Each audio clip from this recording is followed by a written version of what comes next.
como sabéis, no sé si estuvisteis hace 2 domingos en la iglesia, estamos predicando del libro de Marcos y vamos a comenzar hoy el capítulo 2 del libro de Marcos. ¿Está el aparatito para el PowerPoint,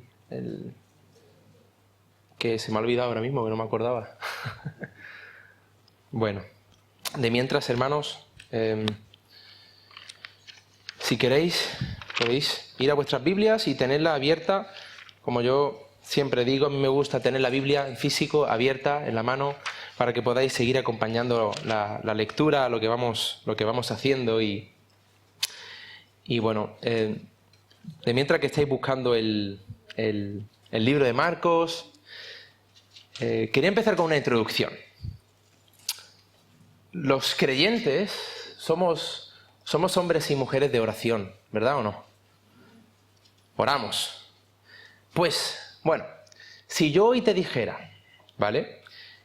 Que si yo te pidiera, mejor dicho, que hicieses una lista con todos los problemas que tienes en este momento y de cualquier cosa, ¿vale? De familia, economía, cualquier tema.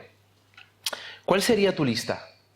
Piénsala, ¿cómo sería tu lista? Estaría puesto, bueno, primero mi hermano, después mi padre, la salud de mi esposo. ¿Qué pondrías? Y si te dijera que Dios quiere o va a resolver uno de tus problemas, ¿cuál escogerías? Piénsalo ahí. ¿Cuál sería el problema que... Gracias, hermano. ¿Te ha puesto el...? Vale. ¿Cuál escogerías, verdad? Esa sería la pregunta de esta mañana. ¿Por qué? ¿Por qué empiezo con esta introducción? ¿Por qué empiezo con esta pregunta para haceros pensar? Porque en el pasaje de hoy vamos a ver a nuestro Señor Jesús, que se encuentra con un hombre que tenía un gran problema.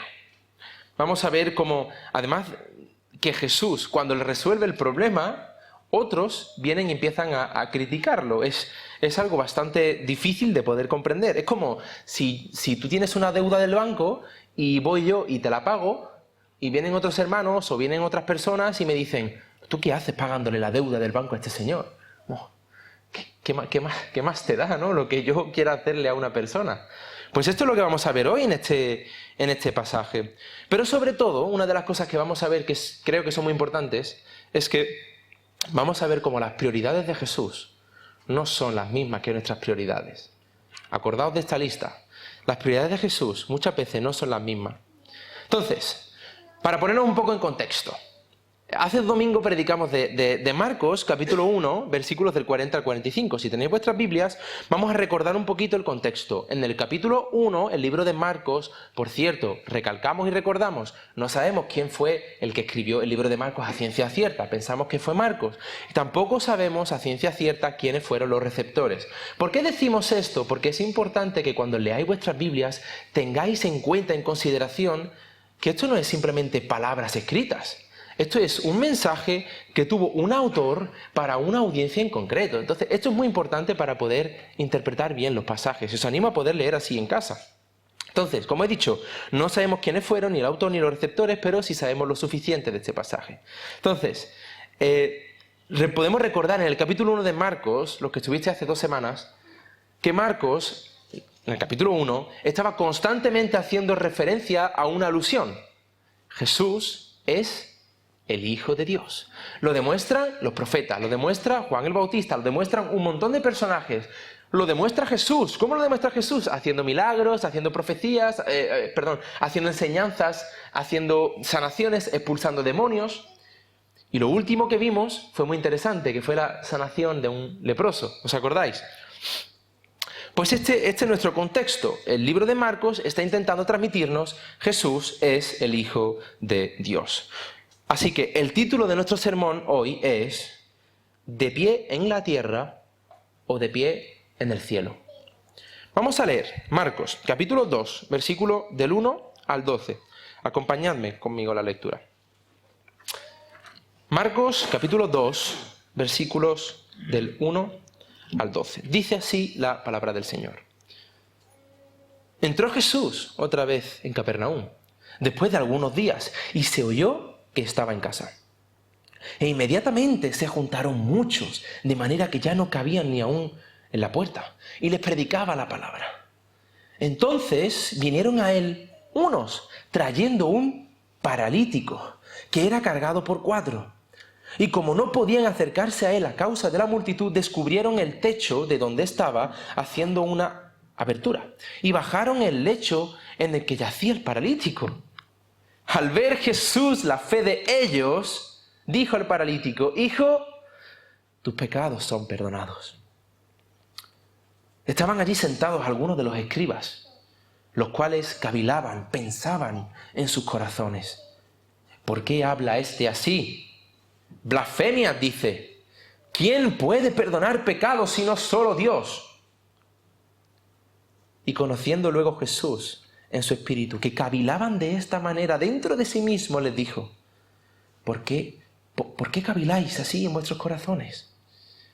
¿Qué es más fácil decir al paralítico: ¿tus pecados te son perdonados? O decirle: levántate, toma tu lecho y anda. Pues para que sepáis que el Hijo del Hombre tiene potestad en la tierra para perdonar pecados, dijo al paralítico: a ti te digo, levántate, toma tu lecho y vete a tu casa. Entonces él se levantó enseguida y tomando su lecho salió delante de todos, de manera que todos se asombraron y glorificaron a Dios diciendo: nunca hemos visto tal cosa. Vamos a orar. Señor, gracias por este día. Gracias, Señor, por una vez más poder estar aquí, en este lugar, poder adorarte, poder glorificar tu nombre. Señor, gracias porque libremente podemos anunciar la palabra de Dios. Y te ruego, Señor, que hoy tú trabajes en nuestros corazones, que tú hoy moldees más y más nuestras vidas conforme a la imagen de Jesús. Señor, te ruego que tú bendigas esta palabra, que tú nos ayudes a poder escuchar, ayúdame a mí a poder hablar, sobre todo para que tú seas glorificado, para que tu palabra sea predicada con fidelidad y que tu nombre sea anunciado. Bendito y alabado sea tu nombre. Amén. Amén.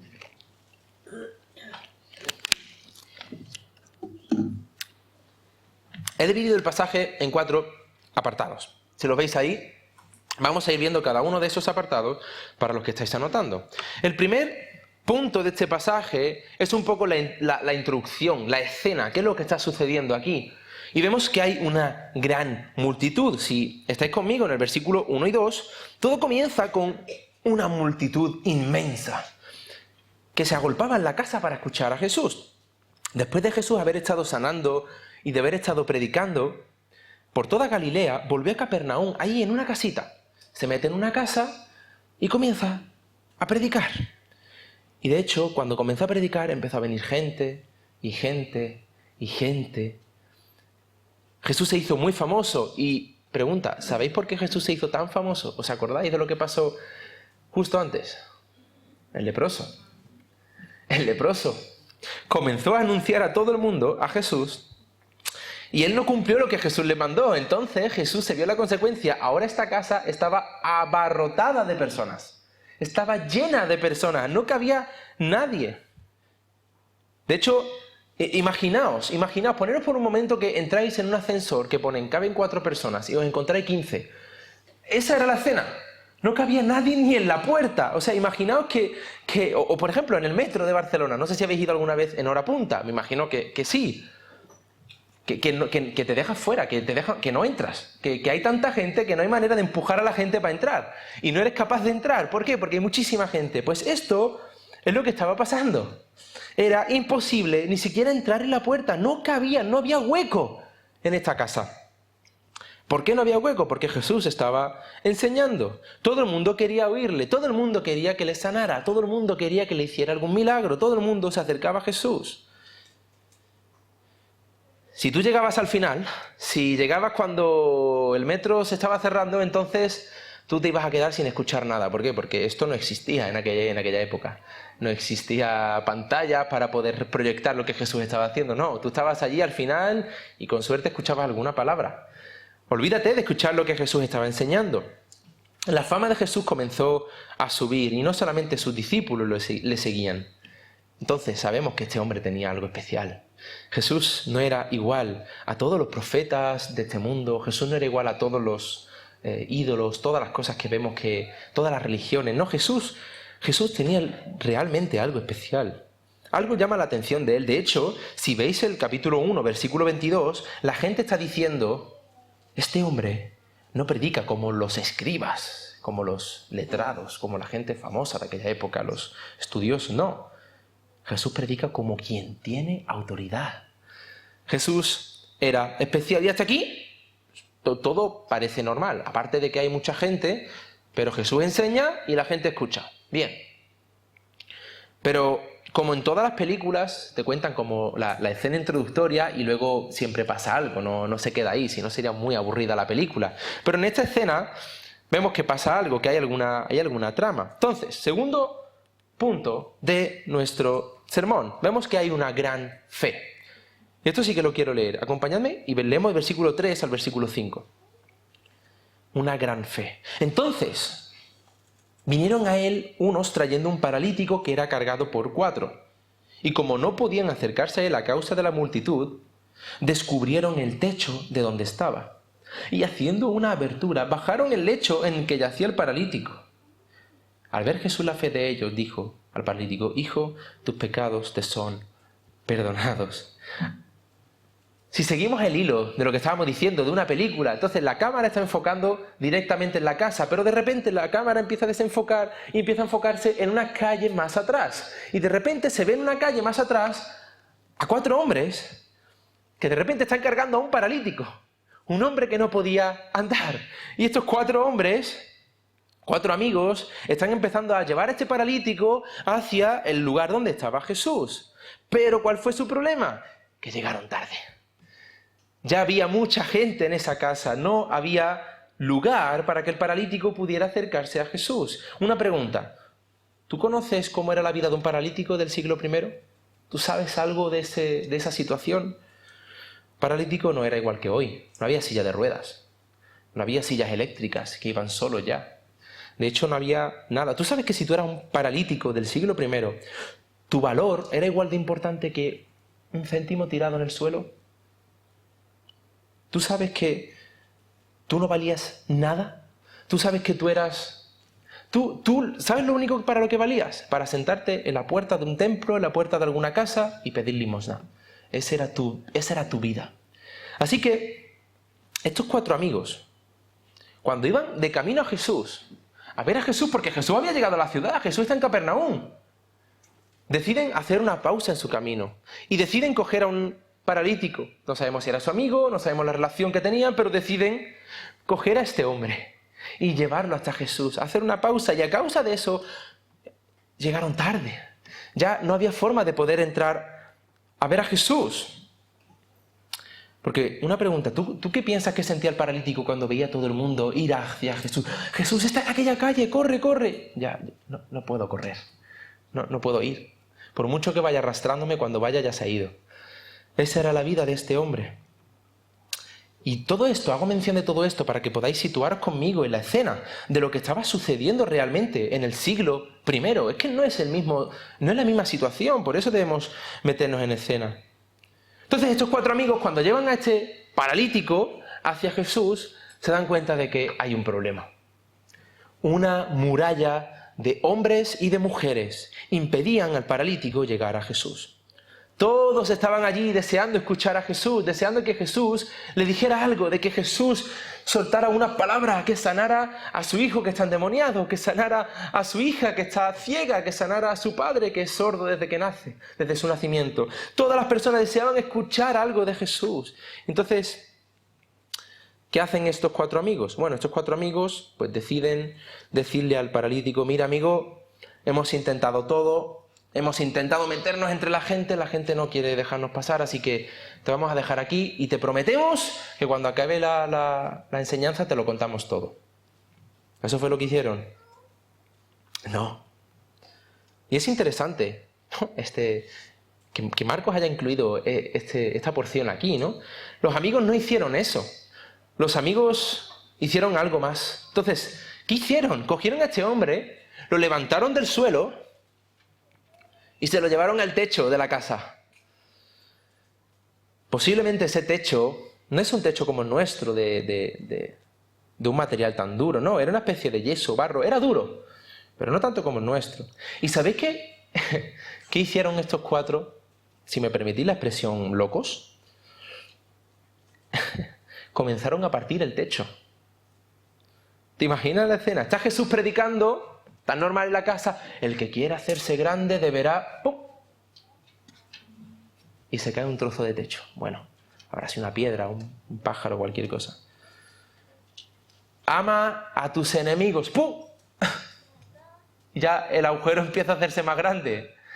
Yo me imagino al dueño de esa casa. ¡Ay, mi techo, que me lo parten! ¡Ay, quién va a pagar esto! Yo me imagino que si esto pasa aquí, Javi estaría en la misma situación. ¿Quién va a pagar este techo ahora con todo lo que nos está costando cubrir todas las cosas? ¡Qué escena tan maravillosa! La pregunta es, hay un techo que se ha abierto y de repente aparecen 4 personas ahí asomando la cabecita, mencionando a Jesús. ¿Qué hace Jesús? Versículo 5. Al ver Jesús la fe de ellos, dijo al paralítico cuando lo bajaron del techo, le dijo, hijo, tus pecados te son perdonados. ¿Qué? Un momento, Jesús. Nos hemos perdido algo. O sea, tú vienes de sanar a un leproso. Y tú no le dijiste al leproso, tus pecados te son perdonados. Tú lo sanaste. ¿Esto de qué va, Jesús? ¿Es un juego de palabras? ¿Hay algo que tenemos que entender? ¿Es una parábola que no entendemos? El paralítico estaría alucinando. Si tú estás ahí situado conmigo, la gente estaría alucinando. ¿Por qué? Porque tú cuando acercabas a alguien a Jesús, que estaba enfermo, ¿tú qué esperabas? Pues que lo sanara. Tú no esperabas que le dijera, hijo, tus pecados te son perdonados. De hecho, esto no ha pasado todavía. Entonces, ¿qué situación más extraña para ese paralítico? Vale. ¿Qué pecados, no? Si estoy todo el día en el suelo, no me da tiempo a casi hacer nada. Bueno, sí, este hombre era un pecador. Pero lo interesante de este segundo punto es que no sabemos qué tipo de fe tuvieron estos amigos. No sabemos qué tipo de fe. No sabemos si era una fe salvífica, no sabemos si era una fe de verdad que creía que Jesús era el Hijo de Dios, que anunciaba a Juan el Bautista, etcétera, etcétera. No lo sabemos. Pero sí sabemos una cosa. Era una fe especial. Porque Jesús le impresionó la fe que tenían. Jesús vio algo en ellos que nadie más vio.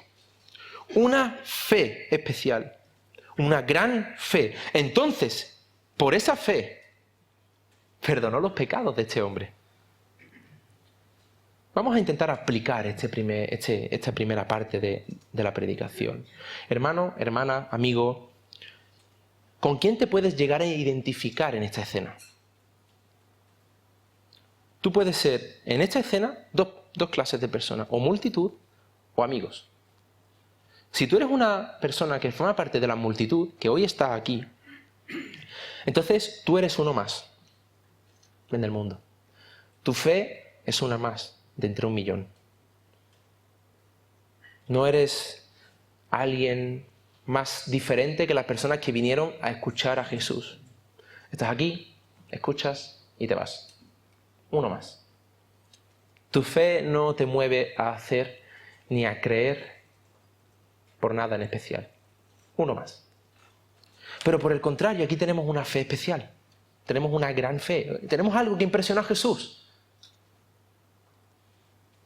Repito, no sabemos si fue una fe que era salvadora, salvífica. No sabemos hasta dónde alcanzaba, pero sí sabemos que era distinta.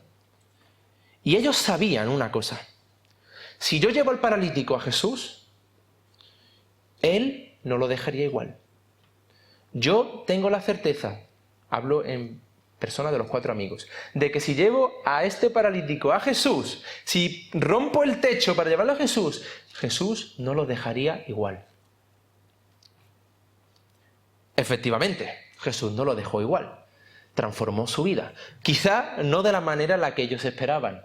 Ellos quizá esperaban que se pusiera de pie. Pero Jesús dijo, tus pecados te son perdonados. transformó su vida, le perdonó los pecados. Este paralítico, ahora, en este momento, estaba en el suelo, en la tierra, es cierto. Pero en el cielo, él estaba de pie. La parálisis espiritual que él tenía, el problema con el pecado que él tenía, ya no estaba, porque había sido perdonado. Él ahora estaba de pie en el cielo. ¿Entendemos la dimensión de esto, hermanos?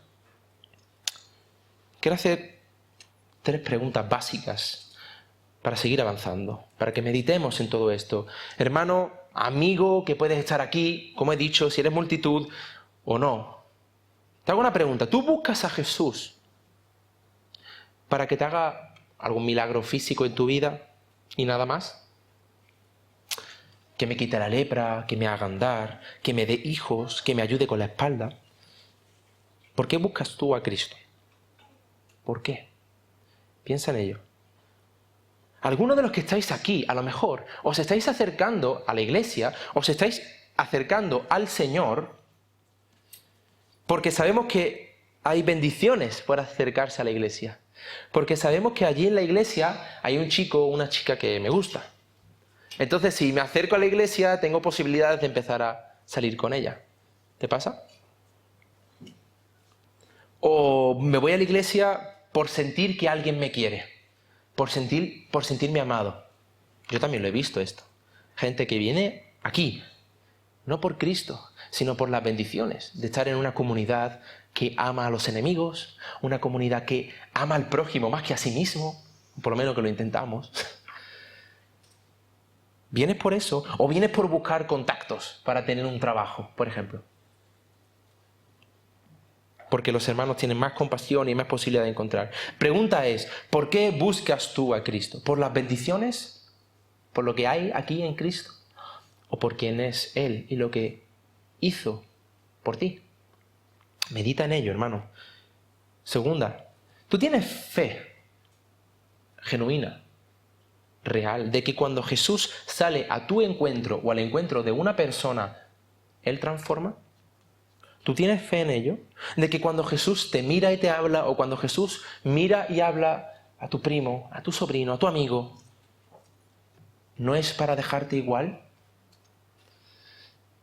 Si no has sido transformado, si Jesús no te ha transformado, entonces deberías plantearte seriamente, muy seriamente, si has tenido un encuentro con Cristo o si has tenido un encuentro con la religión evangélica. Porque esto no deja de ser una religión evangélica. Si tú no has tenido un encuentro con Jesús, tú estás aquí cumpliendo unas normas. Punto. Si tu vida sigue siendo la misma, entonces, hermano, amigo, piensa, medita. Porque si Cristo toca, Cristo transforma. ¿Amén? Y la última pregunta, y la más relacionada con este primer apartado. ¿Tú llevas a otros con la misma fe que este paralítico? Que estos amigos, perdón. ¿Tú tienes fe y certeza de que Jesús transforma las vidas? Tú que dices que conoces al Señor, tú que dices que eres creyente, de que llevas tiempo aquí, que lo has vivido en primera persona, ¿a ti te importa eliminar esa barrera de personas, ir hacia el techo, partirlo para acercar a alguien a Jesús? ¿Hay algún obstáculo en tu vida que tú digas, es que me da vergüenza? Yo no quiero predicar porque si no van a pensar que estoy loco. Yo no quiero hablar porque si no me pueden echar del trabajo. Yo no quiero hablar porque... Completa la frase. ¿Te pasa eso? ¿O tienes fe y certeza en Jesús sin importarte lo que piensen de ti? Meditemos en este tema. Y ahora vamos a continuar con nuestro pasaje. Vamos a pasar al tercer punto. Hemos visto una gran multitud, hemos visto una gran fe, pero ahora vamos a ver que había un gran problema cuando pasó todo esto. Y es muy, muy interesante. Versículos 6 y versículo 7. Estaban allí sentados algunos de los escribas, los cuales cavilaban, pensaban profundamente en sus corazones. ¿Por qué habla este así? Blasfemia dice. ¿Quién puede perdonar pecados sino solo Dios? Si seguimos el hilo de la película, ya la cámara ya se ha desenfocado de este paralítico, de esta escena con Jesús, y se enfoca a otros personajes. Y de repente aparecen unos escribas, repito, eran unos estudiosos, eran los que sabían la ley, eran los que sabían sobre la Torá, sobre lo que la Biblia decía. Y la cámara se enfoca ahora en ellos. Hasta este momento ellos habían pasado totalmente desapercibidos. Estaban allí escuchando lo que Jesús decía, sin decir absolutamente nada, pero cuando este milagro pasa y cuando Jesús dice, tus pecados te son perdonados, entonces les salta la chispa. Empezaron a pensar profundamente en sus corazones, buscando en la Torá, buscando en la Biblia, y se dan cuenta de que hay algo. Oye, ¿qué está haciendo? Ya se está pasando. Está muy bien lo que estaba enseñando, pero la Biblia lo enseña. Solo Dios puede perdonar pecados. ¡Blasfemo! Eso es lo que pensaban. Hermanos, una pregunta. ¿Es cierto eso? ¿Puede solamente Dios perdonar pecados?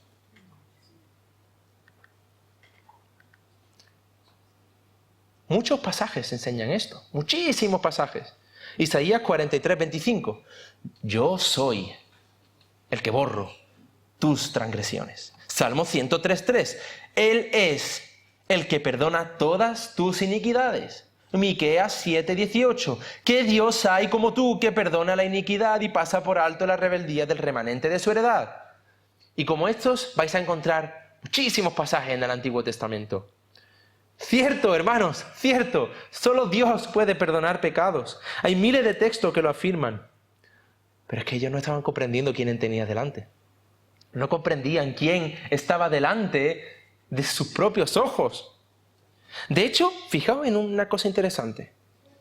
Ellos no dijeron esto en voz alta. ¿Cómo lo dijeron? Cavilando en sus corazones, en su propia mente, en su corazón lo estaban diciendo. Entonces, ¿qué va a pasar ahora?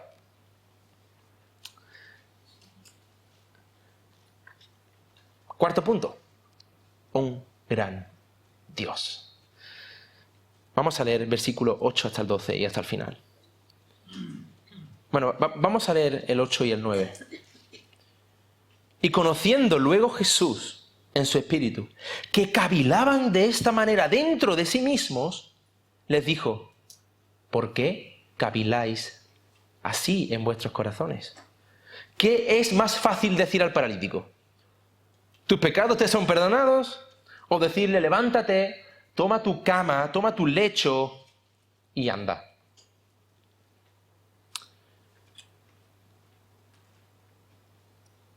Hermanos, Jesús, una vez más, demuestra que conoce los corazones.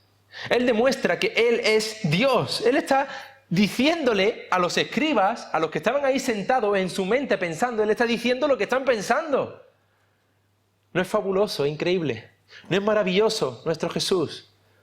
Él conocía lo que estaban pensando sin que lo dijeran en voz alta. Si yo fuera un escriba que estaba pensando eso, yo estaría alucinado. ¿Cómo este hombre es capaz de saber lo que estoy pensando sin ni siquiera habérselo dicho? Pues porque el que tenían delante era el Hijo de Dios. Él era Dios. ¡Qué impresionante! Jesús descubre su corazón antes de que abran la boca. Esto demuestra la potestad. La palabra potestad asume dos cosas: poder y autoridad. La potestad. Jesús demuestra su potestad como Hijo de Dios. Y de hecho Jesús los deja callados a estos escribas con dos preguntas. Uno, ¿por qué pensáis así? Segunda pregunta, ¿qué es más fácil decir? Y ahora os hago la misma pregunta. ¿Qué es más fácil decir? ¿Tus pecados te son perdonados? O levántate, coge tu cama, tu esterilla, lo que tengas y vete a tu casa. ¿Qué es más fácil? Yo, como pensamiento humano, digo, es mucho más fácil decir tus pecados te son perdonados. Eso lo dices y ya está. Sueltas la bomba y ahí te quedas. Y quién sabe si ha sido real o no. Pero a que no es tan fácil decir levántate, coge tu cama y anda. ¿Por qué? Porque eso tiene que pasar algo para demostrarlo. Obviamente es mucho más fácil decir tus pecados te son perdonados. Muchos podían sanar en el Antiguo Testamento, lo hemos visto, un montón de profetas hacen sanaciones y milagros, pero ninguno podía decir tus pecados te son perdonados. ¿Por qué? Porque esto solamente pertenece a Dios. Por lo tanto, en el plano celestial es mucho más difícil decir tus pecados te son perdonados. Los escribas pensaron correctamente, solamente Dios puede, y el que tenéis delante es Dios. Escribas, el que tenéis delante es Dios. Y de hecho, esta ocasión era una ocasión perfecta para que Jesús dijera, yo no soy Dios. ¿Verdad o no? Esta era una ocasión perfecta para que Jesús dijera, no, yo no soy Dios, yo soy un Dios. O yo soy... Y así rompería y nos destruiría a todos los que estamos aquí hoy. O sea, destruiría el cristianismo. Y afirmaría lo que muchas sectas y muchas religiones afirman, ¿verdad o no? Pero es que Jesús no lo hace. Jesús no afirma que Él no es Dios. De hecho, lo confirma, porque sabe lo que están pensando. Y no solamente con eso. De hecho, ante estas preguntas sin respuesta, Jesús, Él mismo dice, vale, claro, he dicho tus pecados te son perdonados y no hay forma de poder comprobar de que en el plano celestial eso haya pasado. Vale, pues ahora os voy a demostrar que soy el Hijo de Dios. Y dice el versículo 10, pues para que sepáis que el Hijo del Hombre tiene potestad en la tierra para perdonar pecados, dijo al paralítico, a ti te digo, levántate, toma tu lecho y vete a tu casa. Aquí Jesús resuelve toda esta polémica y toda esta historia. Aquí Jesús demuestra que Él es Dios. Vamos a ir a Daniel capítulo 7, porque Jesús está describiéndose a sí mismo como Hijo del Hombre. Esto es una descripción que ya estaba escrita. Esto es una profecía que Daniel ya siglos y siglos atrás había anunciado. ¿Cuál es? Miraba yo en la visión de la noche, y he aquí con las nubes del cielo venía uno como Hijo de Hombre, que vino hasta el anciano de días y le hicieron acercarse delante de él. Versículo 14. Y le fue dado dominio, gloria y reino para que todos los pueblos, naciones y lenguas le sirvieran. Su dominio es dominio eterno, que nunca pasará, y su reino, uno que no será destruido. ¡Qué descripción tan increíble! Pues Jesús se apropia de esta definición para decir, yo soy la profecía. En mí se cumple. Jesús es el Hijo del Hombre, el Hijo de Dios, es Dios, y vino a este mundo para obrar como Dios. Lo que está describiendo aquí es lo que el Hijo del Hombre vivió en sus propias carnes. A Él le fue dado dominio eterno, una gloria, un reino, un pueblo, una nación, una lengua que le sirviera, un reino que nunca sería destruido. Pero el problema que había en esta sala era uno fundamentalmente. El problema que todos ellos pensaban era que solamente algunos eran los que debían ser sanados, como el paralítico o los enfermos. Ellos eran los impuros, ellos eran los que no merecían la gracia, ellos eran los que necesitaban el Evangelio. Pero no estaban comprendiendo de que Jesús no vino solamente por ellos, de que ellos necesitaban también a este Jesús. Y lo curioso en esta historia, a diferencia del leproso, es que Jesús en esta historia no comienza sanando, comienza salvando. ¿Verdad? Jesús en esta historia comienza salvando. El paralítico no necesitaba fundamentalmente ser sanado. ¿Necesitaba ser sanado? Sí. ¿Podía vivir toda su vida en el suelo? También. Pero lo que necesitaba el paralítico era estar de pie en el cielo. Lo que necesitaba el paralítico no era estar de pie en la tierra. Eso era una bendición extra. Eso era gracia sobre gracia común. Eso era algo que la bondad y la misericordia de Dios entrega a un pueblo pecador. Pero lo que necesitaba este hombre era estar de pie en el cielo. Todos en la sala debían ser salvados y no sanados. Todos en esta sala necesitamos la salvación y no la sanación.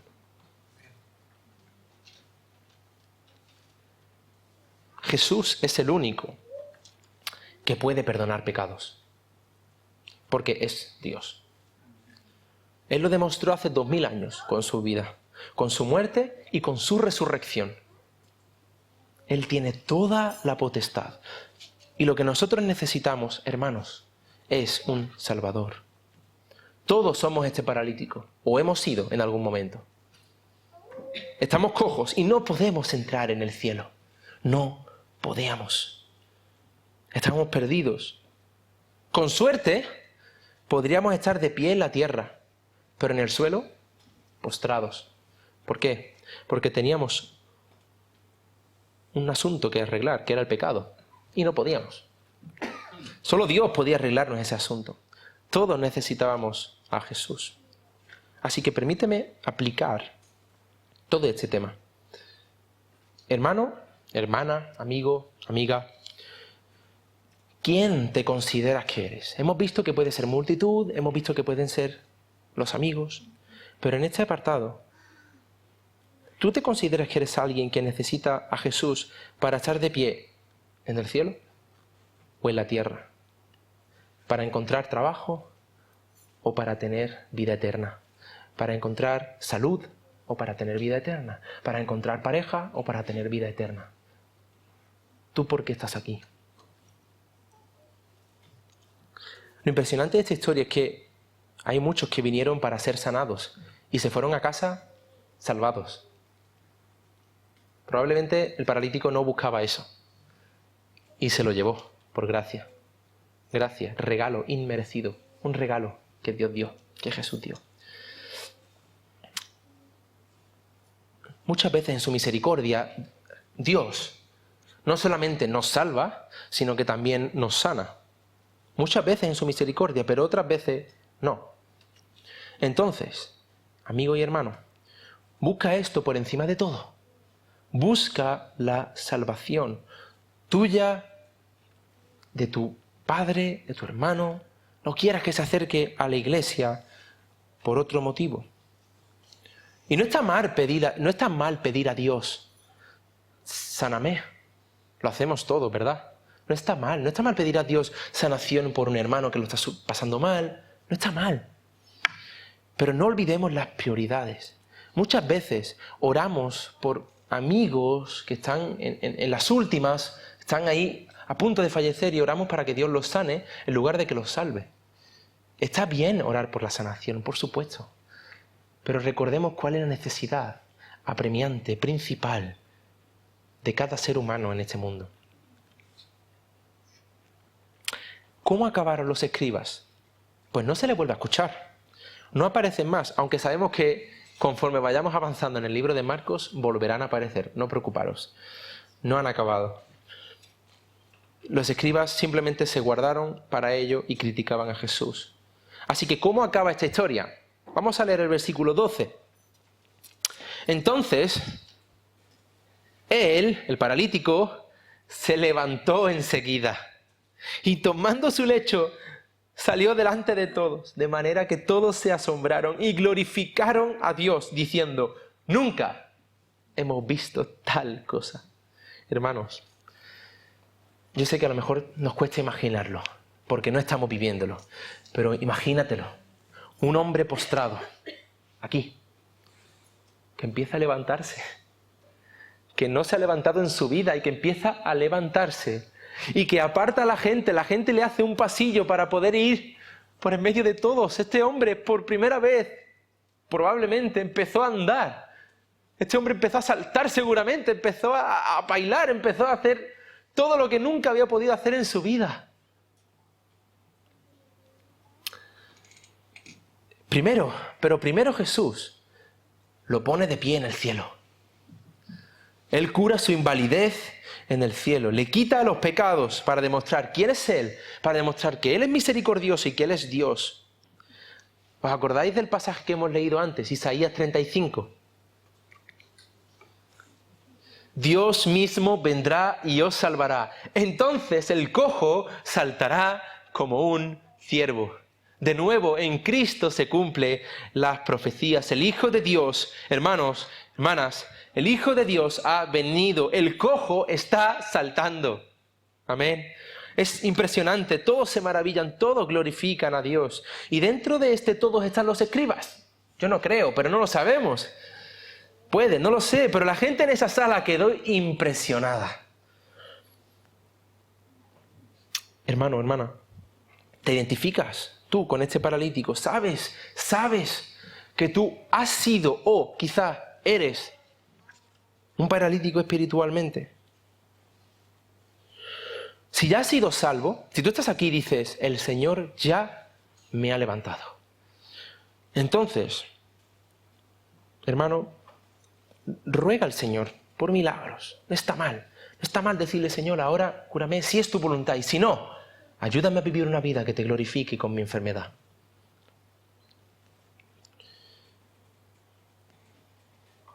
Pero recuerda que tú ahora, si has sido salvado, tú ahora tienes la responsabilidad que tenían estos 4 amigos, ¿verdad? Tú ahora tienes la responsabilidad de acercar a las personas a Jesús sin importar las consecuencias.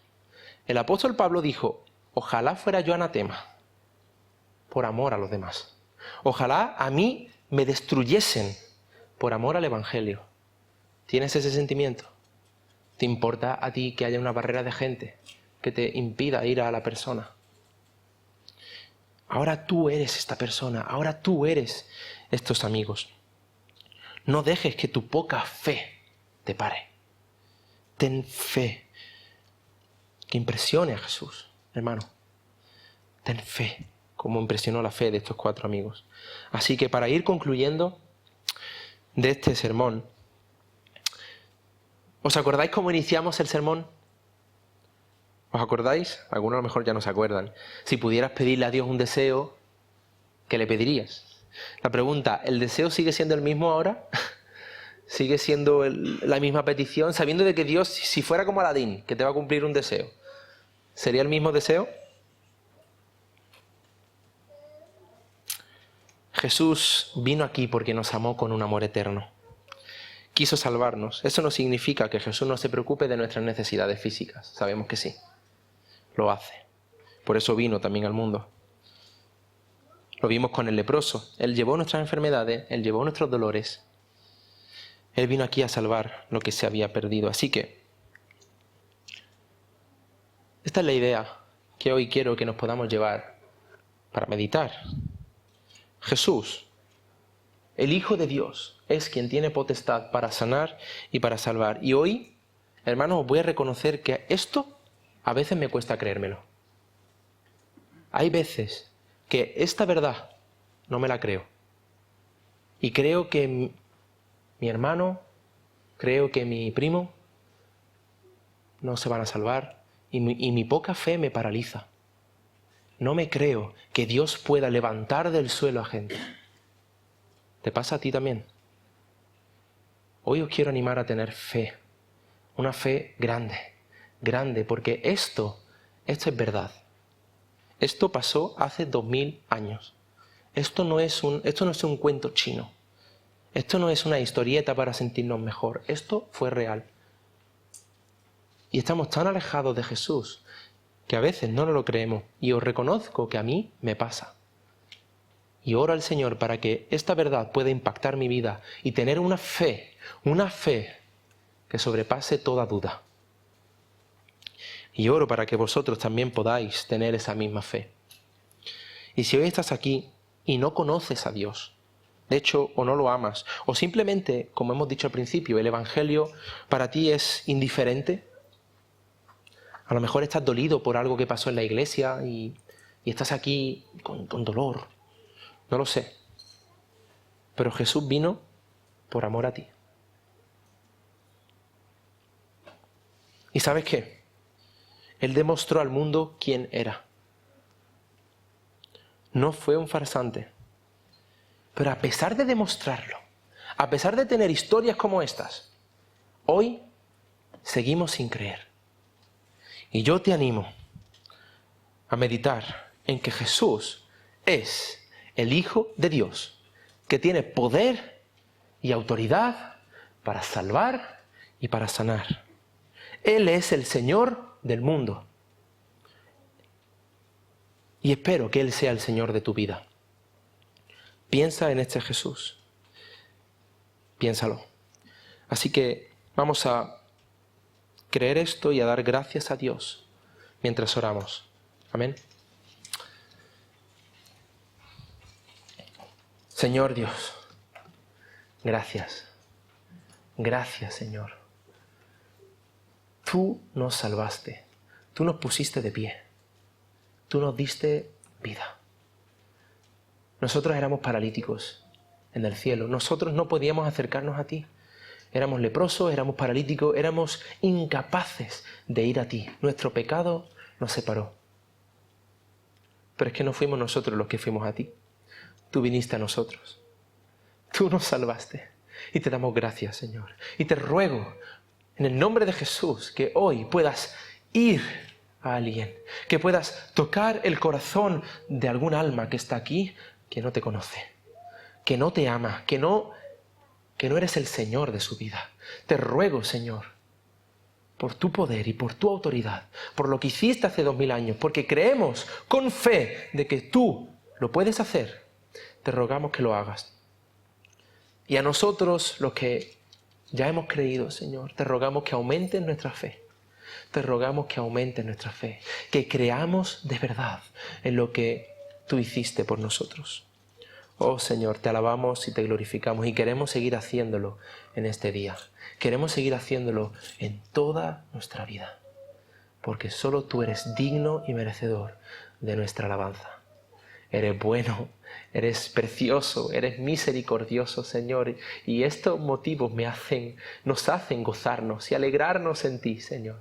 Y hoy queremos alegrarnos en ti. Hoy queremos tomar la copa, queremos tomar el pan cuando toque, Señor. Queremos hacerlo porque tú nos has dado vida eterna y podemos tener gozo en ello, podemos tener paz sabiendo de que en el cielo hay una vida eterna que nos espera por tu amor por nosotros.